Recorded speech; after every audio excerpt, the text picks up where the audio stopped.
So this talk is focused on this book, which we're reading one of the chapters out of it.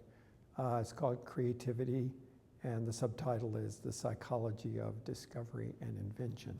And this talk and the following one will both be kind of based on this book. It's by this guy, M.I.T. Csikszentmihalyi. He's a psychologist, and it's really going to focus on the psychology of creativity.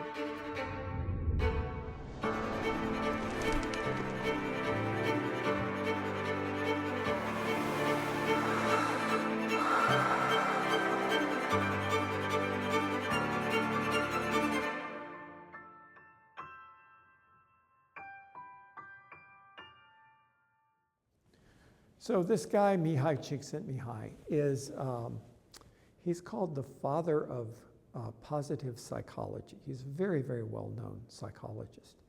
And the notion of positive psychology is, I guess most of psychology, especially clinical psychology, is about addressing maladies.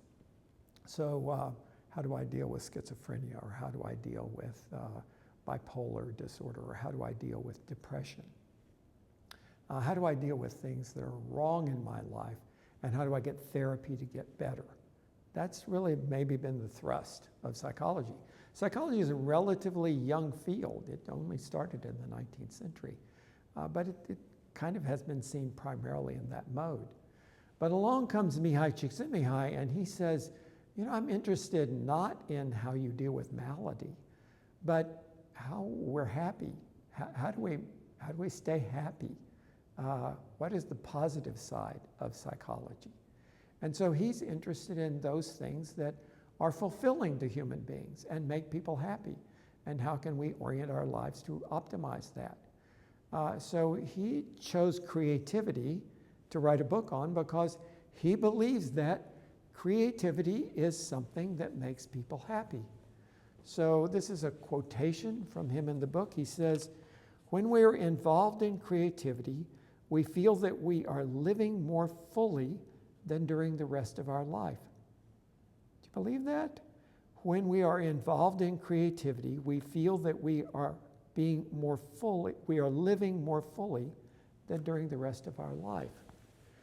So he's interested in creativity not because it's a big economic boon like Richard Florida, but because it makes people happy. And he's, as a psychologist, is invested in that. Now, his research on this book on creativity involved extensive analysis of 91 creative people. And he did this over several years. And he had a whole army of research assistants who helped him out with it. And they're trying to figure out what these creative people are like, and does creativity contribute to happiness? So these creative people are all kinds of people. They're journalists, and they're people who are business people, and they're performers, and they're architects, and they're visual artists, and they're writers, and they're mathematicians, and they're scientists, and economists, and they're all different fields. But the thing that's required for all of them is that they have made a great creative contribution, they're still active in doing that, and that they consider themselves to be creative people. So he analyzes them, and he comes up with a lot of characteristics that he finds in common among these people. So one of the things that he says is super common, is really, really important for creative people, is that they have in their brain a kind of complexity. And that's his key word, complexity. He says, by this I mean that they show tremendous tendencies of thought and action that in most people are segregated. They contain contradictory extremes. Instead of being an individual, each of them is a multitude. These qualities are present in all of us, but usually we're trained to develop only one pole of a dialectic. We might grow up cultivating the aggressive, competitive side of our nature and disdaining or repressing the nurturant cooperative side. A creative individual is more likely to be both aggressive and cooperative, either at the same time or at different times, depending on the situation. Having a complex personality means being able to express the full range of traits that are potentially present in the human repertoire, but usually atrophy because we think that one or the other pole is good, whereas the other extreme is bad. So he is interested in this notion of complexity. How do we have a psychology that is essentially complex and that we don't fall prey to the tendency to go one way or other in a dialectic? So he describes this as creative dualities, and he identifies 10 dimensions of complexity that are based on these creative dualities. So let's look at these for a moment. In the first one, he says that creative individuals have a great deal of physical energy, but they're also often at rest. So they've got a lot of vital energy, but they also are couch potatoes sometimes. And maybe we could look at some of these case studies we've been looking at and think of how this applies to some of them. So someone like Thomas Jefferson, he was very, very, very active at some times. And we talked about when he went to the Continental Congress. He'd have a flurry of activity, and then whoop, he's gone. People like John Adams, they're there for a year and a half, and they're just solid work, work, work, work. Not Thomas Jefferson. He would tend to have a great deal of physical energy, and then he'd have to go away, and he'd have to rest for a while. So this is a fairly common trait of these complex creative people. A second thing is that creative individuals tend to be smart, but naive at the same time.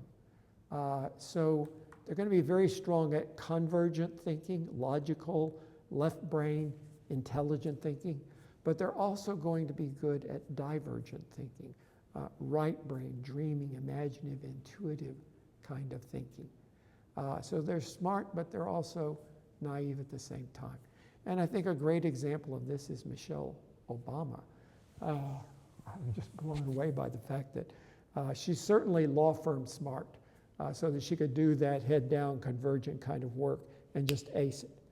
But she also is kind of crazy enough and loose enough and naive enough to plant a garden in the White House and think she's going to be a farmer.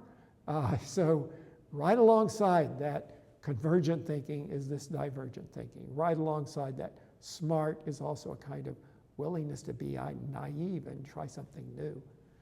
And it's important to realize we're not talking about halfway in between. We're talking about having both of these traits very, very solidly.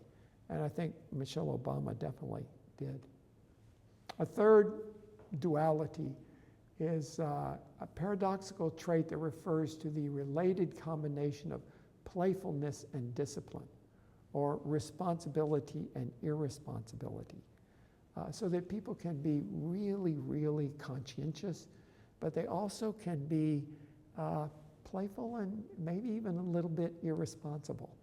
Again, I think of Michelle Obama here, where she can be out there hula hooping and being playful, but also she can absolutely be legitimately pursuing some kind of legislation and being very, very responsible in her obligation in that regard. So she can be both playful and she can be very, very responsible. And it's kind of hard sometimes to be light and carefree, but at the same time to be very disciplined and kind of workaholic. A fourth of these dualities is that creative individuals alternate between imagination and fantasy on one end and a rooted sense of reality on the other hand. It's not all about fantasy. We have to have rooted reality as well. And yet, it's not all about being realistic and logical about it. We've got to have the fantasy side of it as well. Again, this might be characteristic of somebody like Thomas Jefferson, where, he's very, very rooted in reality in a lot of his role as a president. He passes this Northwest Ordinance, which is about giving the ability to be a state to all of these colonies that they have at the time. And this is just being logical and practical and rooted in reality. And he gets that legislation through. But then at the same time, he's this dreamer that is imagining this country that goes all the way from the Atlantic to the Pacific. And he's got this fantasy of, okay, this could go way, way, way, way, way further in the future and way beyond his lifetime. Never happened anywhere near his lifetime. But he had this fantasy of what was going on. So you can be rooted and you can have fantasy at the same time. The fifth duality is that creative people seem to harbor opposite tendencies on the continuum between extroversion and introversion. And I think for a lot of people, they can relate to this. I think those terms even, sometimes it's hard to think of yourself as totally an extrovert or totally an introvert. And creative people often are very, very extroverted sometimes. They love being around people. They don't mind standing up before a big audience and making a presentation. They're totally gregarious and social and extroverted. But then they also need their alone time and their introverted time and time when they can just be quiet and keep to themselves. And this was definitely true of Thomas Jefferson too. His house at Monticello is such a beautiful example of that. I mean, he's got all these entertainment spaces. He loved having guests. He loved having dances. He was a great dancer. He loved playing his violin. He loved being social with all these other Virginia socialites. But then he also had his man cave off to the side there where nobody else was supposed to go. And that's where he's got his books, and he's got his desk, and he's got his inventions, so that he is introverted sometimes, and he's extroverted sometimes. And it's not letting you're halfway in between, but that you exercise both extremes. That's another of these creative dualities. The sixth duality is that creative individuals are often remarkably humble and proud at the same time. And again, I think this is a really cogent observation M.I.T Csikszentmihalyi makes, because sometimes people who are successful, they're even deemed kind of egotistical because they are proud of their achievements. But often these people are actually kind of self-deprecating. And they absolutely understand their failures because they didn't probably have uniform success in getting where they got. I think in my own field of Frank Lloyd Wright, Frank Lloyd Wright's like the god of architecture. He's probably the most famous architect of the 20th century in the world. And he was seen as an egotistical person. He was definitely proud of his work. But you know, when people would ask him, what's the greatest work you ever did? He inevitably answered, it's the next one. Because I can always see the flaws in anything I've done before. And I keep thinking the next one, I'm going to get it all right. So he was very humble in some ways too. So again, this dialectic of pride and humility. The seventh duality is that creative individuals, to a certain extent, escape the rigid gender role stereotyping. And again, this is stereotyping, but thinking of a male as the hunter-gatherer, the aggressive person, the female as more the nurturer. If you take those traditional gender roles, often creative people have both extremes. They are both very masculine and very feminine. And they don't tend to fall into whatever gender role their actual sexual characteristics are. So that you find men that are very, very nurturing as creative people and women that are very, very aggressive as creative people. And they just don't follow those stereotypes. An eighth duality, generally creative people are thought to be rebellious and independent, but at the same time, they often really know their field extremely well and in some ways are kind of conservative. they know history and they know precedent and they respect that. So they're not just rebellious without this rooted sense of where does tradition come from, but they can accept kind of tradition and innovation at the same time. A ninth duality: most creative people are very passionate about their work, and yet they can be extremely objective about it as well. That they kind of know that they're deeply involved, but they also have a way of stepping away from that involvement and seeing it objectively as well. And then a 10th duality is that the openness and sensitivity of creative individuals often exposes them to suffering and pain, and yet also a great deal of enjoyment. So it's not all roses as a creative person, but there is great joy to be had there. And it's that combination of both maybe pain that somebody feels when their ideas are being rejected because of their novelty, but then the enormous satisfaction maybe when they are embraced or in the end are successful. So it's both sides of that. Now, one interesting thing about M.I.T is that he has this sense that these complex personalities, these complex psychologies contribute to making creative people. But then there is a way that you can actually acquire some of these dualities. There are ways that you can make your personality more complex. And so as a therapist, because he is a clinical psychologist, as a therapist, he's interested in how can we get more complex personalities? How can we get those dualities? And he has 3 techniques he suggests. And this is an easy thing for you to, okay, I'm just going to try this out. And I've tried it out. I recommend it.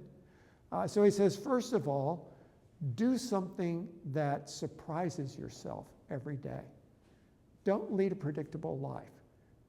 In order to have these kind of dualities, we need to not have everything predictable. So you need to surprise yourself constantly. And that may mean have something for dinner that you thought you hated or you never have for dinner. Or take a route to work that you never take and you have no idea what's down that street. Just the smallest little thing, but jolt yourself and surprise yourself constantly.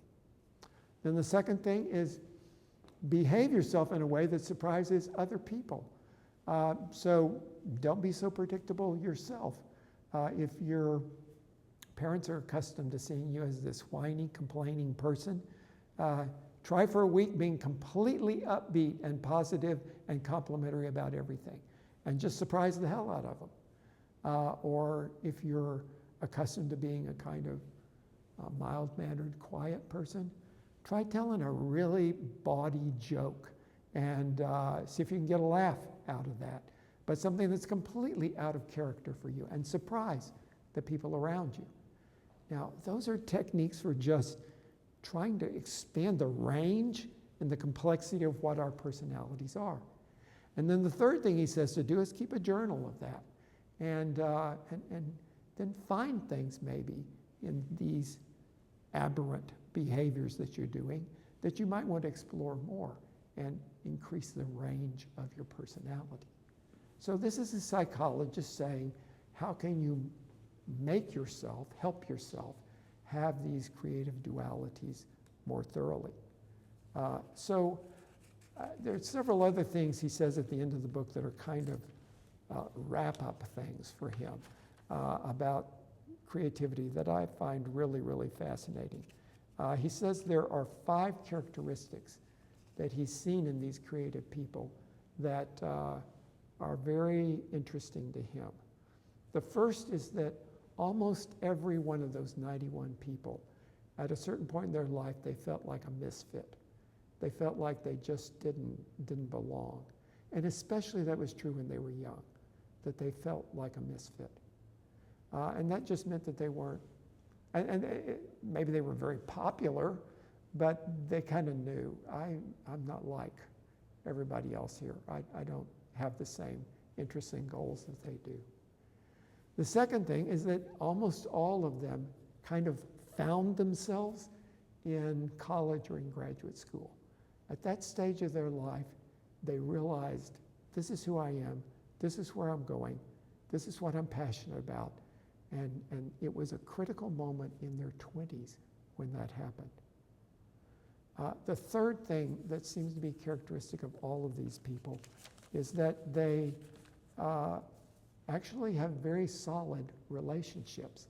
And in particular, they tend to have found a partner that they stay with for a long time. Now, it may be a series of partners, but they tend to have long-term partner relationships that are very, very important to them and are supportive in their life. A fourth thing is that they have this curiosity and drive constantly. And they're always kind of on to the next thing and wanting to pursue something new. And then the fifth thing, and this one is fascinating to me, and I'm just going to read you what he says. He says, an important aspect of creativity is sex or sexual drive. If I can put it in colloquial terms, it means these people are horny. And he tends to find that pretty common among the people that he studied. So 5 things there. One is that it's people often felt like they were a misfit, that they found themselves in their early 20s, that they found supportive partners, maybe sequentially supportive partners, but that's an important element. That they never seem to lose their curiosity or drive, and that they're horny, they're sexual beings. So think about this psychology of creativity, and we'll talk about that in the next talk and also in check-in. See you later.